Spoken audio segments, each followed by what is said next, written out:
David, vas-y.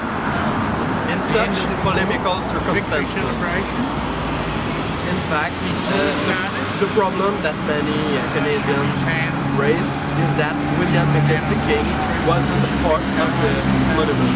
You can see there is the bust of Franklin Delano Roosevelt, and there is also Winston Churchill that is on the other side of the monument. You can see him.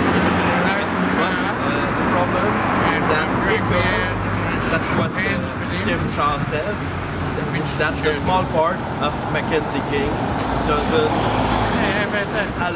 allow him part in the monument.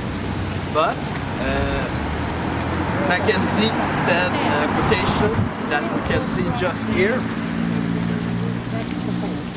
that we could translate by, would it be wonderful if the history could tell that it's Quebec that helped to rescue the France. It's interesting because, you know, the Quebec was a colony of the France, and if the Quebec could help and come to the rescue of the mother patrie of France, that could be a payback situation. And at the unveiling of the monument, there was some representative that was there, and they sang the national anthem about to manifest their disagreement because they had the absence of William Mackenzie on the monument. And if we look at the representation, the global representation of the monument, we can see that there is two arcs that come and join together in the middle, the round circle of stone, where the quotation of Mackenzie is engraved. Then they together join in the middle to represent the Great Britain and the United States, that they joined together in Quebec to talk about that meeting to liberate the world finally from the Germany. And well, to finish, I will tell you about the two busts of those presidents. The first one is about Franklin Delano Roosevelt. It's a masterpiece of Joe Davidson.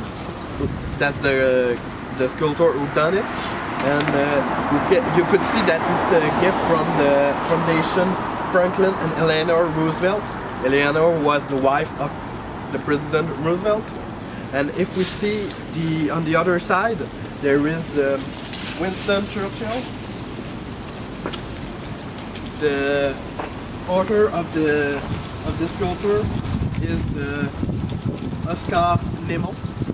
He was Britain born in Croatia, and that's a gift from the Rolls-Royce Society. So finally, if you pass in Old Quebec, near the St. Louis Gate, I invite you to stop at the Churchill-Roosevelt Monument to look at those two guys, those two giants of political history, the two guys that helped to finally liberate the world from Adolf Hitler. And the history about the two men is interesting. I want to tell the quotation about a quotation from Winston Churchill when he was elected the Prime Minister of Great Britain. He said that he don't have many stuff to offer to the fellow civilian, but he told them, I only have to offer to you blood, tear and sweat. And that's all the work that this guy done for his country, and that's something that we could appreciate. So thank you, and I hope you have enjoyed this presentation. Bye bye.